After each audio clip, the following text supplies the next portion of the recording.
چلو میرے ساتھ میری نصرت کرو. بہادر آدمی تھا اس لیے اس کو آپشن دیا. اس نے کیا کہا؟ یہ نہیں کہا کہ نہیں کر، اس نے کہا فرزند رسول میں نے کوفے کی حالت دیکھی ہے، آپ قتل کر دیے جائیں گے، یعنی اگر آپ کامیاب ہو جاتے تو میں آپ کے ساتھ تھا، آپ قتل کر دیے جائیں گے تو کوئی دیکھیے یہ میری تلوار ہے بڑی قیمتی اور پتہ نہیں کہاں کی، آپ یہ لے لیجئے، اور یہ میرا گھوڑا ہے، اس کی صفت یہ ہے کہ اگر میں چلوں تو کوئی مجھے پکڑ نہیں سکتا، اور کسی کا پیچھا کروں تو وہ جا نہیں سکتا آگے، اتنا تیز رفتار گھوڑا ہے، یہ گھوڑا لے لیں، آپ لے لیں، کیونکہ اب آپ کو تو قتل ہو ہی جانا ہے. تو امام نے فرمایا میں گناہگاروں کی مدد نہیں لیتا. یہ ہمارے لیے بھی ہے. مطلب آپ مال خرچ کرتے وقت عزاداری پر یہ دھیان دیں اور دیکھیں کہ یہ اس لائق ہے کہ حسین ابن علی کی خدمت میں پیش کی جائے.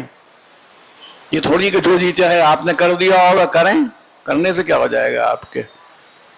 یہ کہ مال آپ نے جو خرچ کیا ہے، جو چیز لائے ہیں، جو چیز چڑھائی ہے، جو دی ہے، خدا نخواستہ ایک آدمی، ابھی جناب عباس کی حاضری ہوئی، کیسے ہوئی ہے؟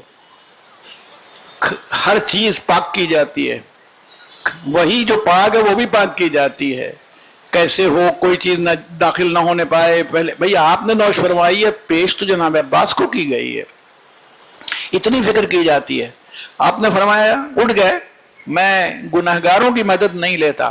تمہیں بھی ایک نصیحت کرتا ہوں، اتنی دور چلے جاؤ، اتنی دور چلے جاؤ کہ جب میں استغاثہ کروں تو تمہارے کانوں میں اس کی آواز نہ آئے. یہ تمہاری بھلائی کے لیے کہہ رہا ہوں، ورنہ پھر گویا بالکل ڈیفالٹر گنہگار ہو جاؤ گے پکے والے. چلے عبید اللہ ابن حر جعفی بعد میں اتنا روتا تھا واقعہ کربلا کے بعد کہ فرزند رسول آئے تھے، میں نے کیا کر دیا، چلا جاتا. جب دوسروں کی اس نے عظمت دیکھی، یہی امام عالی مقام تھے جنہوں نے جناب زہیر ابن قین کو بلوایا ہے. گئے نہیں تھے، حضرت علی اکبر گئے تھے، اور وہ بھی بہت اچھا. جناب زہیر ابن قین اس وقت دو گروہ تھے. وہ جو گروہ حضرت علی کا مخالف تھا وہ عثمانی گروہ کہلاتا تھا، یعنی پہلی 3 خلافتوں کو مانتا تھا، چوتھے حضرت علی کو نہیں مانتا تھا. اور جو حضرت علی والے تھے یہ شیعہ کہلاتے تھے اس میں. تو ٹھیک ہے، تو جناب زہیر ابن قین، بہت سے لوگ ہمارے بہت سے ایسے افراد ہیں، بھئی پیدائش ہماری ایک ایسی جگہ پر ہو گئی، ہم وہی ہو گئے، کون سی بڑی تحقیق کیے ہوئے ہیں. تو آپ نے یہ تو جانتا تھا کہ یہ رسول اللہ کے فرزند ہیں، اور آپ کی عظمت اور تمام چیزوں کو آپ نے بلوایا. حضرت علی اکبر گئے، اس نے اپنا آپ کا پیغام دیا، چلے آئے. اب بیوی سے دیکھیں، یہ نہیں کہ خواتین جو ہیں وہ عیسائی ہوں گے جو کہتے ہوں گے گمراہ کرتے ہیں، نہیں، ہم اس بات کو نہیں مانتے. ہمارے ہاں خواتین اور ہمارے ہاں بیویاں جو ہیں وہ اسٹیبلش کرتی ہیں. یہ بچے جو آج بڑے ہو جاتے ہیں اور ماتم کرتے ہیں اور مجلس میں جاتے ہیں، یہ ماں کی آغوش سے سیکھتے ہیں. باپ تو بچے کو اس وقت لاتا ہے مجلس میں جب وہ اس قابل ہو جاتا ہے کہ چل سکے. ماں اس وقت لاتی ہے جب بچہ کچھ بھی نہیں جانتا، گود میں ہوتا ہے. لاشعوری طور پر سن رہی ہوگی مجلسوں میں بچے چھوٹے چھوٹے شیرخوار بچے موجود ہوتے ہیں. تو جناب زہیر ابن قین اندر گئے، کہا فرزند رسول آئے تھے کہ بیٹے صاحبزادے آئے تھے حضرت علی اکبر، اور پیغام دیا ہے، انہوں نے مجھے نصرت کے لیے بلایا ہے. تو جناب زہیر ابن قین کی زوجہ نے کہا تو پھر تمہارا کیا ارادہ ہے؟ کہ میں سوچتا ہوں کیا کروں. کیونکہ وہی بات، کیونکہ جیسے فرزدق راستے میں ملا تھا امام حسین علیہ السلام کو، تو فرزدق سے پوچھا تھا امام نے کہ کوفے کا کیا حال ہے. تو وہ تو شاعر آدمی تھا، مدیب تھا. تو اس نے کہا قلوبہم، ان کے دل جو ہیں ماک آپ کے ساتھ ہیں، وَسُيُوفُهُمْ، اور ان کی تلواریں علیک آپ کے اوپر ہوں گی. کوفے والوں کے دل آپ کے ساتھ ہیں، قلوبہم ماک، تیرے ساتھ ہیں ان کے دل، وسیوفہم، اور ان کی تلواریں علیک، آپ تیرے اوپر ہوں گی. یعنی اس نے ایک جملے میں بتا دیا کہ وہاں کے ماحول یہ ہے. تو میں نے کہا تھا وہ ان کو بھی معلوم تھا، جناب زہیر ابن قین کو بھی معلوم تھا، وہ کوفہ ہی کے تھے.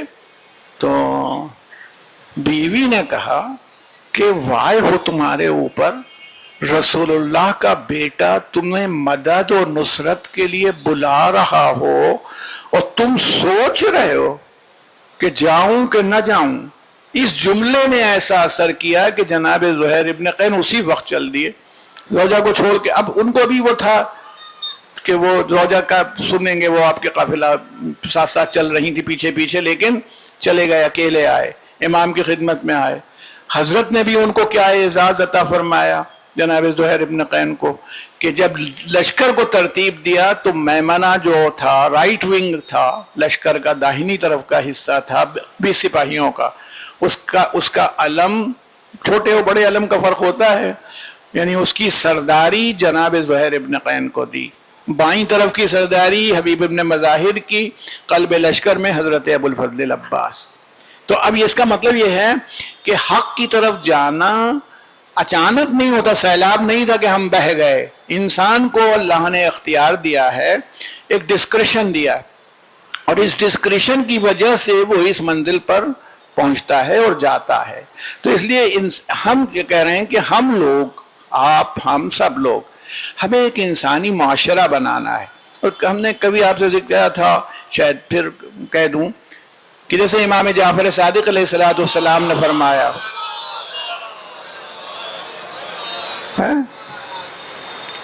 کہ ہرا پیڑ نہیں کاٹو. اب یہاں ہمارا کاروبار ہے، لکڑی کاٹو، اس کا فرنیچر بناؤ، بیچو، کیا کرنا ہے؟ کیا ہوگا؟ پولوشن ہوگا. بھائی جو آکسیجن بناتے ہیں پیڑ، ان کا پولوشن ہو جائے گا، تو پھر کیا ہوگا؟ کہ ہرا پیڑ نہیں کاٹو. اور اگر ضرورتاً کاٹنا پڑے، کیونکہ بہت سے کام ہیں جو لکڑی کے بغیر نہیں ہوں گے، تو اس کی جگہ ایک دوسرا پیڑ لگاؤ. ابھی ہمارے ایک برادر مومن نے بتایا کہ ان کی ایک پوری تحریک ہے، اگرچہ انہوں نے کسی کمیٹی کو نہیں فارم کیا، کہ لوگ، لکھنؤ کو بتایا انہوں نے کہ دنیا کے 100 وہ بڑے شہر جن میں جو موسٹ پولوٹڈ ہیں، جن میں آلودگی جو ہے، پردوشن، میکسیمم پردوشن ہے 100 شہروں میں، اس میں لکھنؤ 58ویں نمبر پر ہے، 58. یہ آپ سمجھ دیجئے کہ 58 نمبر پر لکھنؤ بھی ہے. جو ماشاءاللہ آپ دیکھیے، آپ سعادت علی خان صاحب کے مقبرے میں، خدا ان کے درجات بلند کرے، اور ان آرگنائزرز کو بھی خدا جزائے خیر دے جنہوں نے اس طرح کی مجلسیں برپا کر کے ان کی روح کو شاد کیا ہے. کیونکہ نواب صاحب سعادت علی خان مرحوم وہ آدمی تھے جنہوں نے عزاداری کو بھی فروغ دیا ہے اپنے دور میں، اور بہت سے ریفارم کیے تھے، اور بہت سی چیزیں سامنے لائے تھے. وہ تمام چیزیں موقع نہیں ہے، دامن وقت میں گنجائش نہیں بچی. لیکن ہم یہ کہتے ہیں کہ اتنے پیڑ لگے ہیں، اچھا کتنا لگتا ہے، یہ سب ہوتا ہے، یہ ہے. تو ان کی تحریک کی بات اچھی لگی کہ دیکھیے، انسان چھوٹا کام بھی اگر آپ کر دیں تو یہ چھوٹا نہیں ہوتا. انہوں نے بتایا کہ تقریباً اندازہ ہے کہ 5 لاکھ لوگ ہوں گے جو خالص امام جعفر صادق کے نظریے کو فالو کرنے والے ہیں. ایگزیکٹلی لکھنؤ میں ہیں تو 5 لاکھ لوگ ہیں. تو اگر ان میں سے 1 لاکھ لوگ بھی، اچھا وہ پیڑ لگائیں کہاں؟ کوئی فلیٹ میں رہتا ہے تو وہ کہہ رہے تھے کوئی ایسے پیڑ لگائیں، گملے میں لگا لیں، جتنا ہم کر سکتے ہیں کر لیں گے. ایسا گملہ، چھت ہے، چھت پر ہم رکھ دیں درختوں کو. کہ ہمارا مقصد یہ تھا کہ ہم پولوشن کو کم کریں. جنت میں انشاءاللہ آپ سب لوگ جائیں گے، خدا نے چاہا، میری دعا ہے آپ سب لوگ جائیں اور تمام لوگ جائیں. مگر جاننے سے پہلے یہیں جنت بنا لیجئے، ایک جنت یہاں بنا دیجئے، تاکہ فرشتوں کو یہ نہ ہو کہ تم کو مل گئی فری کی تو تم کو پتا ہے جنت کا.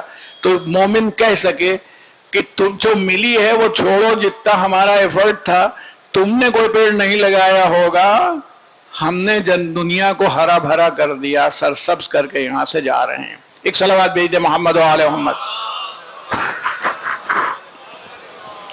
اسی طرح سے دیکھیں ابھی یہاں بورڈ لگا ہوا ہے جو بلڈ ڈونیشن کا بورڈ ہے، یہ کام ہے حسینیوں کو، اس کام میں جوانوں کو آگے آنا چاہیے، خون دے دیا. اگر کوئی بچ جائے، بحث یہ نہیں کہ مسلمان بچ گیا، کہ وہ شیعہ بچ گیا، کہ وہ کوئی بچ گیا، ایک بیمار کو آپ نے بچا لیا، جو مر رہا تھا اسے بچا لیا. حسین ابن علی نے جب حر کو پانی پلایا تھا تو وہ شیعہ نہیں تھا، امام سے لڑنے کے لیے آیا تھا. تو کوئی ضروری نہیں ہے کہ جس کو کی جان آپ بچائیں وہ راہ حق پر نہ آ سکے، لیکن اگر مر جائے گا تو کیا راہ حق پر آئے گا؟ اس کی زندگی بچا لی، جب اس کو اللہ نے شعور عطا فرما دیا اس کی کاوش سے، وہ آ گیا، حر آیا، کئی لوگ آئے اس لشکر کے اور سب موجود ہیں. تو عرض یہ کرنا ہے کہ یہ چیز جو ہے کہ ایک پازیٹیو وے میں غور و فکر کرنا چاہیے. ہم کیا کر سکتے ہیں؟ ہمیں اچھا دیکھیں، جتنی خرابیاں پیدا ہوتی ہیں ہمارے پاس کچھ کرنے کو نہیں ہے، اسی لیے ہوتی ہیں. اب کچھ کرنے کو نہیں تو بیٹھ کے ہم غیبت کر رہے ہیں، بیک بائٹنگ. ہم اس کو دیکھا، وہ وہاں گیا تھا. اچھا ایسی جگہوں پہ بیک بائٹنگ ہوتی ہے جس کا ہم امیجنیشن نہیں کر سکتے. وہ مجلس میں رو رہے ہیں، کیسا ٹیڑھا منہ بنا کے رو رہا تھا، یعنی اس کا تو ہو سکتا ہے ثواب لکھا، یقیناً لکھا جا رہا ہے. وہ رونے میں بھی ہم اپنے کو دیکھیں کہ منہ ٹیڑھا ہو رہا ہے، کہ ہونٹ کہاں جا رہے ہیں اور آنکھیں کہاں جا رہی ہیں، کہیں ہوتا ہے. لیکن ہماری بیک بائٹنگ کی عادت ہے. اچھا جس سے ہم کو جیلسی، ہمارے پاس فرصت ہے تو جیلسی بھی کریں گے، حسد بھی کریں گے. اگر فرصت ہی نہ ہو تو ہم جیلسی کہاں سے کریں؟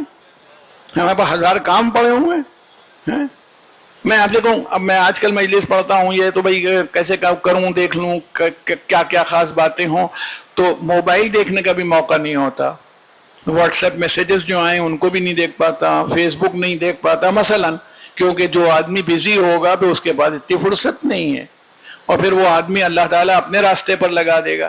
اور کمال تو یہی ہے، کمال یہی ہے کہ انسان مادی فائدے کے لیے جان نہ دے. میٹیریالزم، مادیت کی انسانی زندگی میں ضرورت ہے، یہ نہیں ہے. آپ کو کھانے کی ضرورت ہے، آپ کو پانی کی ضرورت ہے، آپ کو گھر کی، اور آج کے ماحول میں کولر، اے سی، پنکھا، بجلی، سب چیزوں کی ضرورت ہے، لیکن یہ مقصد نہیں ہے. مولانا روم نے ایک بات کہی مجھے ہمیشہ یاد آ جاتی ہے. وہ کہتے ہیں کہ پیسہ اور مادی چیزیں سب جو ہیں، مال دولت، اس سب کی ہماری زندگی میں ویسی ہی ضرورت ہے جیسے کشتی، بوٹ کے لیے، ناؤ کے لیے پانی کی ضرورت ہے. اب ہم ناؤ بنائے بیٹھے ہیں، پانی ہے ہی نہیں، چلائیں گے کہاں؟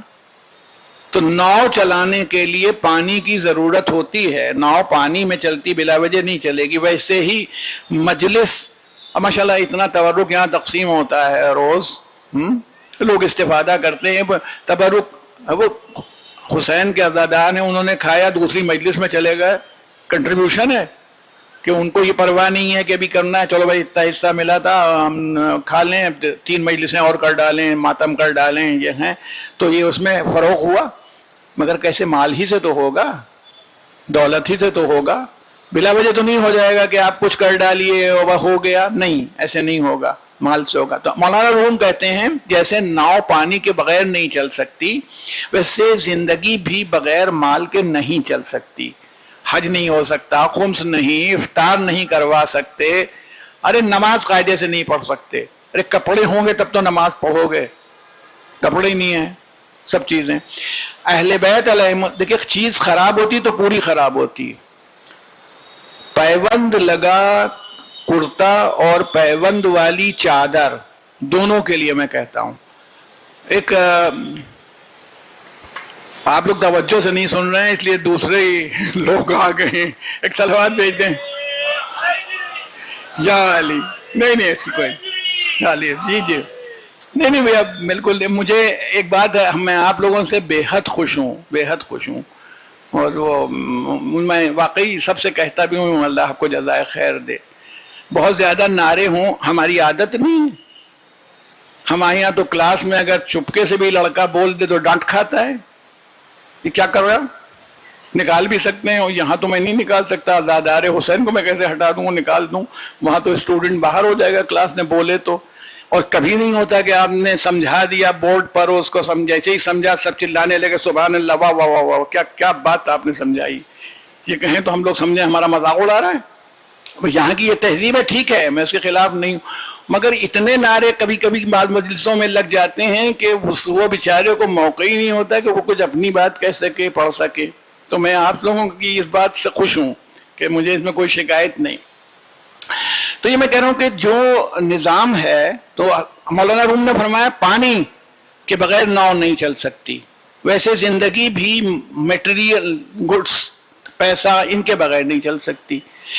فرمایا ایک بات کا خیال رہے کہ پانی ناؤ کے باہر رہے، اندر نہ آ جائے، ورنہ جس پانی میں ناؤ چل رہی تھی یہی پانی ناؤ کو بھی ڈبو دے گا. تو مال کی ضرورت زندگی کے لیے ہے، تو زندگی کے لیے دنیا ٹھیک ہے، بس دنیا کے لیے زندگی بری ہے کہ بس اب یہی ہے، کہیں سے آئے حرام آئے، حلال آئے، لوٹ کے آئے، چوری سے آئے، کرپشن سے آئے. تو اپنا آپ نے اپنا اس ڈیسٹینیشن جو جنت کا ہے وہ تو کھو دیا. تو یہ مال کیا ہے، آخر میں تو کیسے جائیں گے. الہ آباد میں ابھی ریسنٹلی ہمارے ڈرائیور صاحب جو ہم کو لے جاتے ہیں، وہ جلدی ختم کر رہا ہوں تمہید کو، یونیورسٹی میں وہاں کلاس میں پڑھوانے کے لیے، تو اس دن کہنے لگے اچھا میں بیٹھتا ہوں تو اپنا ڈرائیورز وغیرہ سے بات چیت کرتا ہوں، تو اس سے مجھے سیکھنے کا موقع ملتا ہے کیسے کیسے لوگ سوچ رہے ہیں، کیا کر رہے ہیں. تو اپنے گاؤں کا بتانے لگا، ہندو ڈرائیور ہیں، ان کا وہی ہندوؤں ہی کا تھا، پراپرٹی کا معاملہ تھا، بھتیجا رہتا تھا بامبے میں، چچا گاؤں میں تھے، انہوں نے میوٹیشن داخل خارج کروا لیا ساری زمینوں کا اپنے نام. بھائی کی زمینیں بڑے بھائی نے یا چھوٹے بھائی نے قبضہ کر لی، نام چڑھوا لیا، مگر اس نے بھی کمال کر دیا. اس وہاں سے کہا یا یہاں آیا تو کہا جب آپ مریں گے تو ہم آپ کی آخری رسوم میں انتیشت میں آئیں گے. ایسا نہیں کہ نہیں آئیں، صرف دیکھنے کے لیے آئیں گے کہ آپ کتنی زمین اپنے ساتھ لے کے جا رہے ہیں. ہم یہ دیکھنا چاہتے ہیں. وہ اتنا ڈر گئے کہ اس کا نام چھوڑوایا، اس کا حصہ دیا، کہ یعنی آخر میں تو چھوڑ جاتا ہے نا، لاکھوں بنائے، کروڑوں بنائے، تو ڈوب گیا، پانی اس کے اندر آ گیا. جس چیز سے انسان، آپ سورہ دہر میں دیکھ رہے، پوری جنت خریدے لے رہا ہے 3 دن کی جو کی روٹیوں سے، پوری جنت خرید لی اس نے. تو یہ ہے. تو میں آپ کی زحمت کو تمام کرتے ہوئے کہنا چاہتا ہوں آج کی تاریخ کی مناسبت سے، یہ آپ دیکھیے کہ کربلا میں امام حسین نے مادیت یا میٹیریالزم کا انکار کیا. ضرورت یہ نہیں ہے، میں یہ نہیں کہتا کہ امام حسین نے وہ نہیں، اس کو بنیاد نہیں بنایا، نہ زر، نہ زمین، نہ یہ، نہ وہ، نہ تخت، نہ تاج، کچھ نہیں. خدا اور رضا الہی کو ہی سامنے رکھا. جیسے آپ سے کہتے چلیں کہ آپ دیکھیے اور معلوم ہو جائے کہ کربلا میں، یہ نہیں کہ امام حسین، جیسے میں کبھی کبھی پوچھتا ہوں، کہیں لکھا نہیں ہے امام حسین کے ساتھ کتنے آدمی تھے. شروع میں تو ہزاروں کی تعداد میں تھے، بیچ بیچ میں جب حضرت نے اپنے اعلانات کیے ہیں تو لوگ ساتھ چھوڑ کے جانے لگے، چلے گئے، تو ہزاروں آدمی ساتھ میں تھے. بعد میں بھی 200-300 تو آخر تک رہے. جب ہر کر لشکر سد راہ ہوا ہے تو بچے، عورتیں. تو امام حسین کیا کرتے تھے؟ کھانا پکوانے کا چندہ کرتے تھے،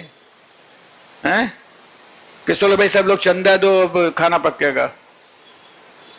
جو آدمی مہینوں، یہاں ایک بار اگر حاضری کرنی پڑتی ہے کسی آدمی کو سال بھر میں یا 2 بار، تو بھائی سوچتا ہے. امام حسین کی روز کھانا پک رہا ہے، چل رہا ہے، نظام چل رہا ہے، ہتھیار خریدے جا رہے ہیں، بغیر مال کے، بغیر دولت کے نہیں چل رہا ہے، سب ویسے ہی چل رہا ہے. جب پہنچے ہیں تو میں نے آپ کو بتایا تھا کہ 60,000 درہم میں کربلا کی زمین خریدی، 4.5 کروڑ سے زیادہ قیمت آج ہے. اتنا اسی وقت بہت سی چیزیں ہیں جو اس کو نہیں ہے میں آپ کے سامنے اب اس وقت لا سکتا، دامن وقت میں گنجائش نہیں بچی ہے. تو کہنا یہ نہیں کہ مال ضروری ہے، دولت ضروری، مگر صحیح طریقے سے آئے. اس طرح نہیں کہ ہر طریقے سے نہیں، آپ کو یہ دیکھنا ہوگا اللہ نے آپ کو سبیل یا راستے کی ہدایت کر دی، کیا جائز ہے کیا ناجائز ہے۔ یہ ہے بھائی کا ہے تو یہ بھائی کا کیسے ہوگا، یہ بہن کا ہے، یہ پڑوسی کا ہے، یہ اس کا ہے، وہ تو موقع نہیں تو اس میں بہت سے واقعات ہیں جو میں آپ کے سامنے نقل کر سکتا ہوں۔ مال کی بہت ضرورت ہوتی ہے، پانی جو ہے ریگستان میں یہ سمجھ لیجئے کہ سونے سے زیادہ قیمتی ہے، کیونکہ پانی سے زندگی بچتی ہے، پانی سے آدمی کی حیات چلتی ہے۔ اللہ نے تو خود ہی کہا کہ پانی سے ہم نے حیات کو پیدا کیا اور سب کیا، ٹھیک ہے۔ حر کی زندگی کو بچانے والے اور حر کے پورے لشکر کو بچانے والے حسین پانی ہی تھا، جس سے پانی سے جناب حر کو بچا لیا ہے۔ مگر یہی پانی اگر اویلیبل نہ ہو تو امام نے یہ کارنامہ کر کے دکھایا کہ اگر پانی تمہیں نہ مل رہا ہو تو پھر یہ نہیں ہے کہ پانی کے لیے تم اپنا دین تج دو، یعنی کبھی پانی پلا دینا عبادت ہے، کبھی پیاسے مر جانا عبادت ہے۔ کہ پیاسے دنیا سے چلے گئے تو اب آپ بتائیے، جب خیمے برپا کیے جا رہے تھے ہٹائے جائیں، لوگ کہہ رہے تھے نہیں ہٹائیں گے، اور امام حسین نے کہا نہیں، پانی پہ جنگ نہیں ہونے دی، روز عاشورہ آئی اور یہ ہوا، وہ سب جنگ شروع ہوئی۔ اب آج کی تاریخ کی مناسبت سے چند جملے کہتا چلوں۔ یہ بتائیے امام علی مقام نے کوشش بھی کی، یہ نہیں کہ کوئی ہاتھ پر ہاتھ رکھ کے بیٹھ گئے، کنویں، اور ایسی روایات بھی بعض جگہوں پر آپ نے پانی پیدا بھی کیا۔ کیونکہ میں آپ سے بتاؤں نا، دھیان دیجئے گا، پانی کب سے بند ہوا؟ ہم لوگ پڑھتے نا 7 محرم سے، تو 6 تک وہ جانے دیتے تھے کہ آؤ پانی لے جاؤ ادھر سے، پانی تو اسی دن سے بند ہو گیا۔ وہ تو جو بھر لیا گیا ہوگا اترنے کے بعد جب روکا گیا ہے وہی پانی تھا، وہ اتنا تھا کہ حر کے لشکر کو پورے کو پلایا تھا، وہ 7 کو ختم ہو گیا۔ یہ نہیں تھا کہ وہ پانی 7 کو نہیں بند ہوا، پانی تو 2 محرم سے ہی جب آپ کا محاصرہ ہوا تو بند ہو گیا۔ اس پانی کے لیے کربلا میں اب تو شاید ان نشانات نہیں رہ گئے، کنویں موجود تھے کہ جہاں کھودے گئے تھے کنویں۔ اتفاق کی بات، جب امتحان ہونا تھا تو وہ کنویں کھاری پانی نکلا، جیسے سمندر کا ہوتا ہے، جو پینے کے قابل نہیں۔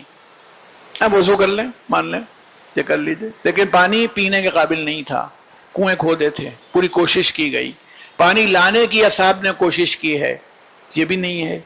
اچھا اگر یہ بتائیے کہ پانی لانا ہو، ماشاءاللہ کوئی رکاوٹ نہ ہو، آپ سب بیٹھے ہوئے ہیں، تشریف فرما ہے، اگر 20-30 آدمیوں کے لیے آپ کو ایک محلے سے دوسرے محلے پانی لینے جانا پڑ جائے تو کتنی زحمت ہے، وہ کتنا پانی لے آئیں گے؟ آپ پورے محلے کے لیے لے آئیں گے؟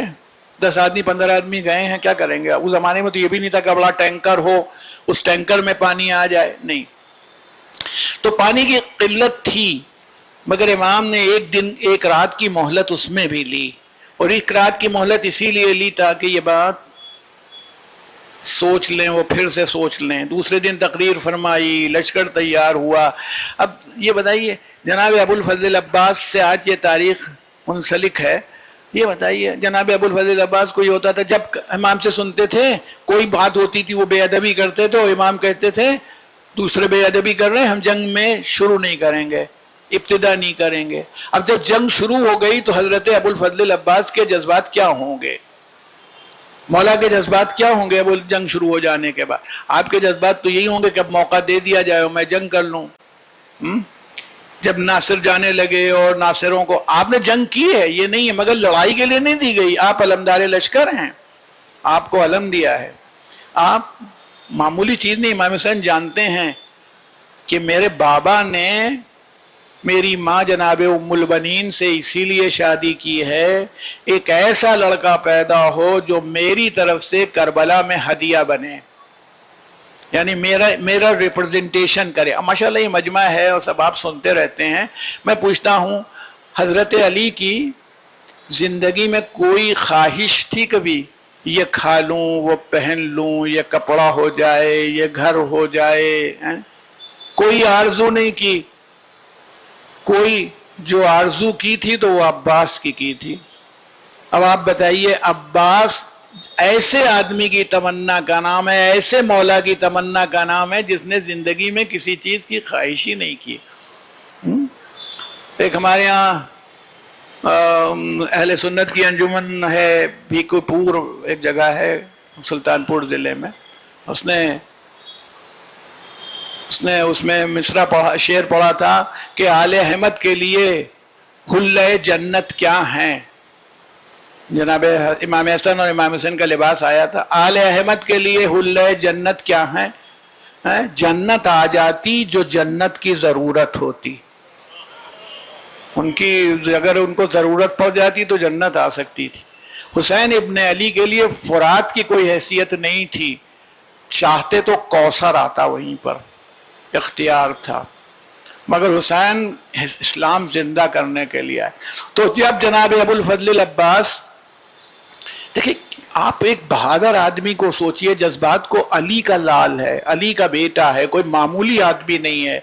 ایسا بہادر انسان وہ دیکھ رہا ہے کہ حملے ہو رہے ہیں, لوگ ہیں, تو وہ تو چاہتا ہوگا نا کہ میں شب عاشور کے لیے ملتا ہے. مولانا حیدر مہدی ہلوری مرحوم پرنسپل تھے گورنمنٹ کالج میں یہاں حسین آباد میں, پھر ڈسٹرکٹ انسپیکٹر اسکول ہوئے, بہت اچھی مجلسیں پڑھتے تھے اور بڑی منطقی اور تاریخ اسلام پر بڑی اچھی گرفت تھی ان کی. تو مرحوم ہو گئے. بہرحال بہت عمدہ مجلس لکھنؤ میں بہت پڑھی ہیں, اور ابھی بزرگ موجود ہوں گے جنہوں نے حیدر مہدی ہلوری مرحوم کو سنا.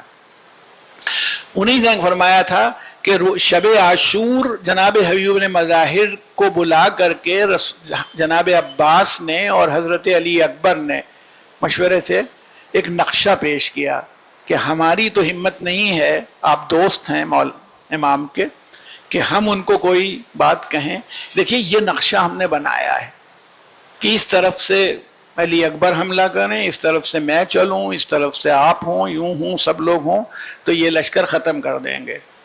72 آدمی یہ ہمت رکھ رہے ہیں کہ 28,000 کے لشکر کو بھگا دیں ابھی صبح کے لیے. تو ان کی طاقت کیا ہے, قوت کیا ہے. اور انہوں نے کیا کیا, جناب حبیب نے اپروو کر دیا, لے کے آئے فرزند رسول, انہوں نے نقشہ بنایا ہے اور یہ ایسا ہے. حضرت نے دیکھا بھی نہیں, اٹھا کے رکھ لیا, تکیہ جو رکھا تھا اس کے نیچے. ارشاد فرمایا کربلا کا نقشہ تو میں بنا چکا ہوں. اب جو امام کی نظر تھی وہ تو دوسروں کی نہیں ہو سکتی تھی. کربلا کا نقشہ تو میں بنا چکا ہوں. تو جب کوئی بات ہوتی تھی, میں آپ سرچ کرنا چاہتا ہوں, تو وہ کہتے تھے, دوسری بات فرمایا کرتے تھے حیدر مہدی ہلوری کہ جب روز عاشورہ یہ سب جنگ شروع ہو گئی اور شام تک چلی اور سب ہوا, سیکنڈ ورلڈ وار جب ہوئی یا فرسٹ ورلڈ وار, یہ مجھے نہیں خیال یاد ہے, ورلڈ وار کے بعد یورپ کی کچھ فوج تھی جا رہی تھی, تو وہ کمانڈر پڑھا لکھا آدمی تھا, اس کی نالج تھی, تو وہ کربلا کی طرف سے گزرے. تو قبلہ فرمایا کرتے تھے کہ جب حضرت عباس کے روضے کے قریب آیا تو اس نے کہا یہاں ایک کمانڈر کی قبر ہے, تو جب ہم لوگ چلیں گے تو سیلیوٹ سلامی دیں گے. وہ چلے گئے, انہوں نے ان کی سیلیوٹ دیا, سلامی دی, آگے بڑھ گئے. جہاں اسٹے کیا انہوں نے, وہ 1 کلومیٹر 2 کلومیٹر آگے جہاں بھی رہے ہوں, تو انہوں نے کہا کہ آپ نے وہاں سلامی دلائی, کون تھا وہ؟ تو اس نے کہا بھئی وہ آدمی تو وہ تھا جس نے 72 آدمیوں کو 28,000 آدمیوں سے صبح سے شام تک لڑا دیا. کہا بھئی ایسے میں تو ہمارے ہاں رولز میں یہ ہے کہ ہم سرنڈر کر دیں. کہا نہیں, اور پھر وہ 72 بھوکے بھی تھے, پیاسے بھی تھے, دوسرا دشمن بالکل سیر و سیراب تھا. تو انہوں نے کہا, شیعہ نہیں تھے وہ, انہوں نے کہا اس وقت تو ہم نے سیلیوٹ کیا تھا اس آدمی کو, اس شخصیت کو جانے بغیر, واپس چلیے, اب ہمیں اس کی معرفت ہو گئی ہے, ہم پھر سے اسے سیلیوٹ کریں, اسے سلامی دیں. یہ ابو الفضل العباس کو سلامی دینے کے لیے مومنین کی جماعت نہیں آ رہی ہے, سپاہیوں بہادروں کی جماعت آ رہی تھی جن کا ان سے دین میں کوئی رشتہ نہیں تھا. فرماتے تھے کہ وہ واپس آئے, پھر سے سیلیوٹ دیا. مگر کربلا کے میدان میں جب جناب ابو الفضل العباس کہتے تھے آقا مجھے اجازت دے دیجئے, اچھا وہ کیسے نہیں کہیں؟ بعض روایتوں میں تو ہے کہ حضرت علی اکبر کی شہادت پہلے ہو گئی تھی، یہ بھی روایتیں، اور لکھنؤ کا جو طریقہ ہے اس کے حساب سے تو پہلے ہی ہوئی، کیونکہ 6 محرم کو حضرت علی اکبر کی شہادت پڑھا جاتا ہے. ہاں دیکھیں، اور وجہ یہ تھی کہ امام حسین السلام نے جب انصار جا رہے تھے تو کہا تھا، جب اعزہ کا انصار شہید ہو گئے تو جناب علی اکبر سے کہا، بیٹا تھا، یہ نہیں کہ میرا بیٹا ہے تو بچا رہا ہے، تقدم ولدی، بیٹا آگے بڑھو، وہ آگے بڑھے. تو یہ ہو سکتا ہے. علی اکبر کی شہادت ہو گئی، عباس دیکھتے رہے. قاسم کا لاشا پامال ہو گیا، عباس دیکھ رہے ہیں. کہ کتنی ایک بہادر آدمی کے لیے مر جانا آسان بات ہے. اس طرح کی باتیں برداشت. اچھا صرف یہی نہیں ہے تو شہادت ہو رہی ہے، باتیں کیا کی جا رہی ہیں؟ کیا کہا گیا تھا؟ حسین یہ فرات کا پانی دیکھ رہے ہو جو سانپ کے پیٹ کی طرح بل کھا رہا ہے؟ میں نقل کرتا چلتا ہوں تاکہ آپ کو معلوم رہے کہ ملائین کا کیا اپروچ تھی ملعونوں کی. یہ دیکھ رہے ہو، اس میں عراق کے جنگلی سور اور کتے پانی سے سیراب ہوں گے، مگر تم کو ایک قطرہ نہیں ملے گا، نہیں ملے گا. یہاں تک کہ معاذ اللہ، یہ تو میں کہہ رہا ہوں معاذ اللہ، تم آب حمیم سے جہنم کے پانی سے سیراب ہو. میرے خیال میں جو علی اکبر کے سینے میں برچھی کا پھل لگا تھا، عباس کو اس کی تکلیف کم ہوئی ہوگی اس جملے کی تکلیف.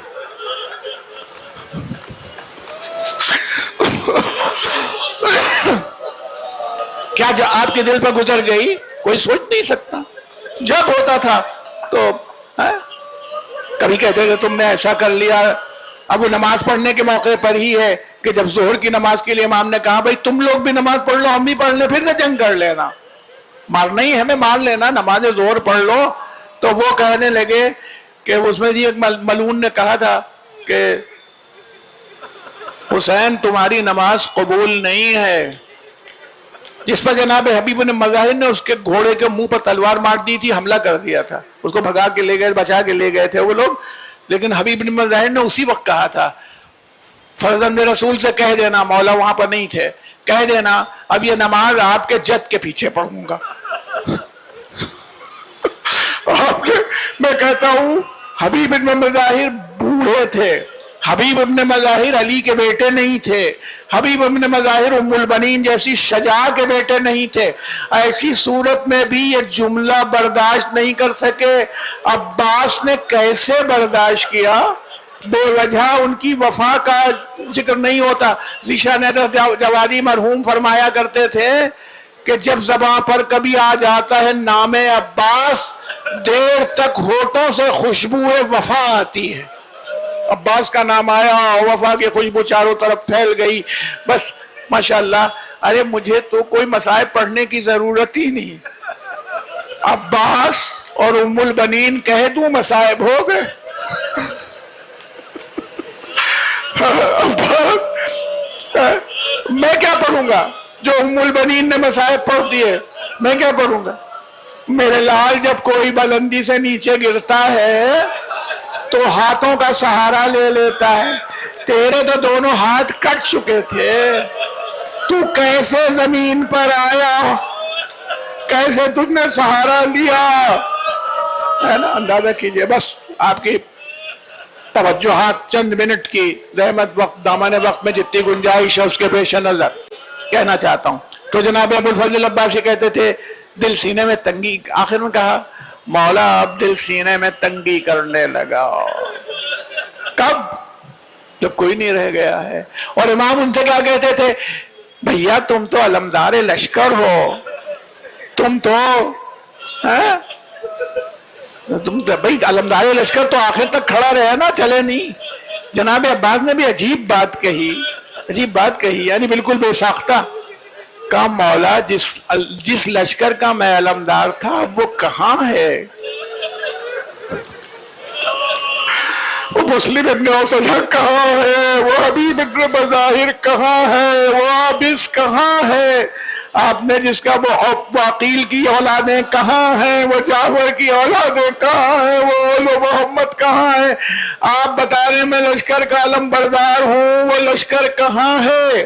تو امام نے فرمایا دیکھ لیا دل سینے میں، یہ امام لا رہے تھے ان کو جہاد اصغر سے جہاد اکبر کی منزل میں، مگر ابھی بھی امام نے ایک بڑی ذمہ داری آپ کے کاندھوں پر ڈالی، یہ کہہ کے نہیں کیا سکینہ اب پیاسی ہوئی ہیں، کیا علی اصغر کو اب پیاس لگی ہے، کیا بچے اب پیاس، کہا اچھا جب عباس جاتے ہو تو جاؤ، مگر اپنی بھتیجی کی پیاس، ان چھوٹے بچوں کی پیاس نے پانی کا انتظام کر دو۔ مولا یہ آپ کا وہ بھائی ہے، یہ صبح ہی پانی کا انتظام کر سکتا تھا، تمام لشکر موجود تھا، اگر آپ پانی ہی پر قبضہ کرنا چاہتے تو کس میں جرت تھی کہ جو روک لیتا، مگر امام نے صرف شاید میں کہوں تو میرے مولا کہیں ارے میں عباس کو جہاد اصغر سے جہاد اکبر میں لا رہا تھا کہ اب اس کا ہدف جنگ کرنا نہ ہو جائے بلکہ اس کا ہدف پیاسوں کو پانی پلانا ہو جائے، اس لیے بھیج رہا ہوں۔ جائے خیمے کے نزدیک آواز میں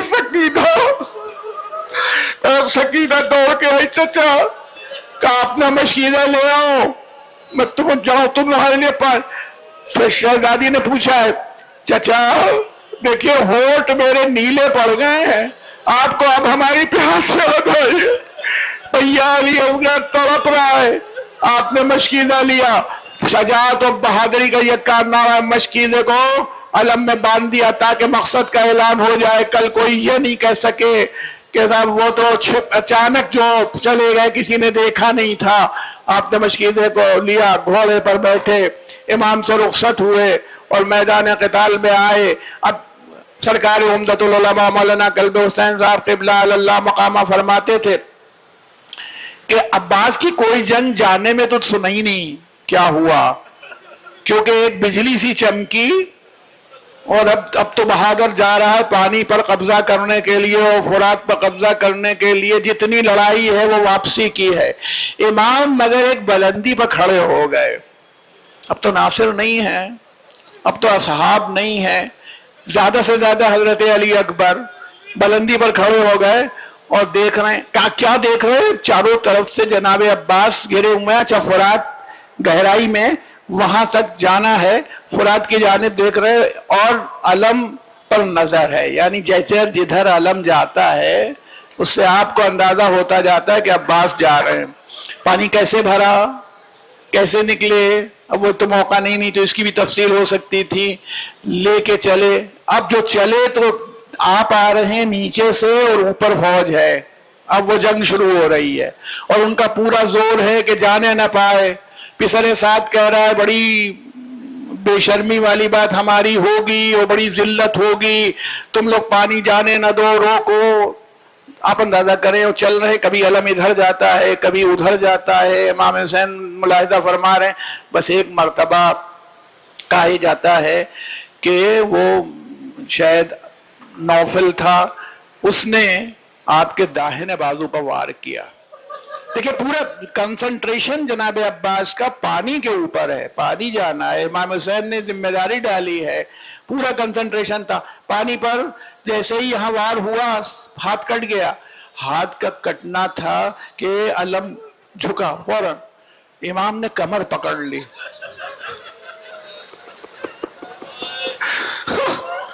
امام نے کمر پکڑ لی، مگر عباس نے پھر بلندی سے، علمدار معمولی شخصیت نہ تھا، اس نے پھر اٹھا لیا علم کو اور پھر چلا، اسی طرف بڑھا۔ حکیم ابن طفیل سنسبی جو جناب مختار کے سامنے آیا ہے، قتل کیا گیا ہے اس انقلاب میں، اس نے کہا میں نے بایاں شانہ قطع کر دیا، دونوں شانے کٹ چکے ہیں، مشکیزہ ہاتھ میں ہے، اب تو علم گر گیا۔ امام نے کمر پکڑی، الانا انکسر ظہری۔ میں وہ کیفیت کہاں سے لے آؤں جس کیفیت سے حسین نے کہا ہوگا ارے کمر ٹوٹ گئی۔ میں کہہ سکتا ہوں میری اوقات و حیثیت ہے کہ میں حسین کا وہ لہجہ لے آؤں، نہ میں حسین جیسا ہوں نہ کوئی میرا عباس جیسا بھائی دنیا سے رخصت ہو رہا ہے۔ الان انکسر ظہری وقلت حیلتی، راستے بند ہو گئے، اس کے بعد چلے ہیں اس کی طرف، اور جب چلنا شروع کیا تو آواز دیتے جاتے ہیں اور کہتے تھے، حملہ کرتے تھے تو دشمن کہتا ہے کہ ایسا ہوتا تھا، ایسا لگتا تھا کہ جیسے کوئی شیر حملہ کر رہا ہو، سوجھ نہیں رہا تھا راستہ ہمیں۔ اب بس وہ جب چلے تو میں آپ سے کہوں ابھی بھی عباس نے راستہ نہیں بدلا تھا، دونوں ہاتھوں کے کٹ جانے کے بعد بھی مشکیزہ لے کر کے وہ آ رہے تھے، بڑھتے چلے آ رہے تھے مشکیزہ لے کر کے۔ تو بلکہ وہ تو ہے اس میں علامہ نجم افندی نے فرمایا ہے، گھٹا جو زور تصور بڑھا سکینہ کا، خون بہ رہا ہے، گھٹا جو زور تصور بڑھا سکینہ کا، نظر میں پھول سا چہرہ سمایا جاتا ہے۔ ان کو کوئی نظر نہیں آ رہا، فوج نظر نہیں آ رہی، در خیمہ پر کوزہ لیے ہوئے سکینہ دکھ رہی ہے، میری بھتیجی انتظار کر رہی پاگل لگی۔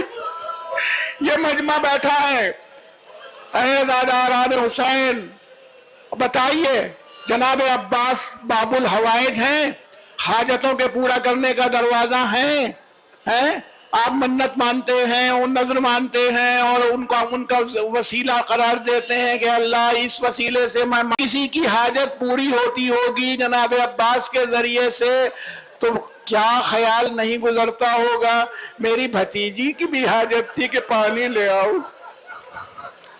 اتنی حاجتیں روز میرے دروازے پر پوری ہوتی رہتی، مگر ہاں بھتیجی میری وہی انتظار کرتی رہی۔ شاید اسی لیے جب امام قریب آئے اور قریب آنے کے بعد جناب ابو الفضل عباس کو دیکھا زمین میں، اور زمین میں آپ پڑے ہوئے تھے ریگزار کربلا پر، امام بیٹھے، تو بار بار کہا ہے اس سے بات، یعنی یہ بھی نہیں دیکھ سکے، آنکھوں کا یہ حال تھا کہ جناب عباس نے کہا ہے مولا ایک بات، کبھی زندگی میں کوئی کام نہیں لیا امام سے، کام کیا ہے امام کا، کام نہیں لیا، ایک کام بس اس وقت لیا، مولا ایک آنکھ تیر میں پیوست ہے اور دوسری آنکھ خون سے بھر گئی ہے، اگر اسے صاف کر دیجئے تو آپ کے چہرے کی زیارت کر لوں، کیونکہ جب پیدا ہوا تھا تو تب تک آنکھ نہیں کھولی تھی جب تک آپ کی آغوش میں نہیں آ گیا تھا، اب جا رہا ہوں تو اسی حالت میں، اور دوسرے میں دست بستہ کہتا ہوں، آپ سے دست بستہ کہہ رہا ہوں، میرا لاشا خیمے میں نہ لے جائیے گا، مجھے بچوں سے ندامت ہے کہ پانی نہیں لا سکا، آپ لاشا نہ لے جائیے گا۔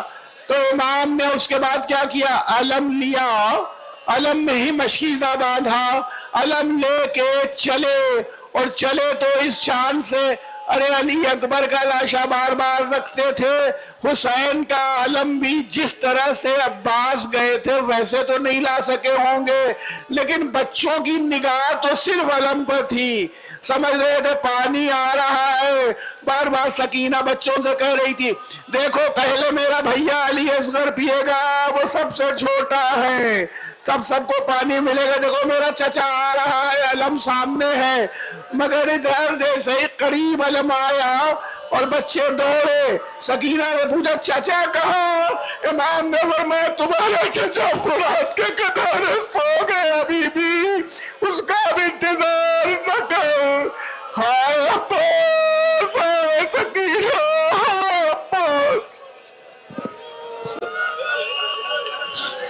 سَيَعْلَمُ الَّذِينَ ظَلَمُوا أَيَّ مُنْقَلَبٍ يَنْقَلِبُونَ إِنَّا لِلَّهِ وَإِنَّا إِلَيْهِ راجعون۔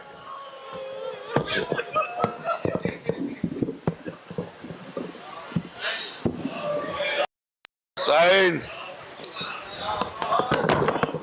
ابھی مغرب عشاء کی یہاں پہ جماعت ہوگی، جسے نماز پڑھ رہا وہ اوپر آ جائے، اور وضو کے لوٹے نیچے رکھے ہوئے ہیں۔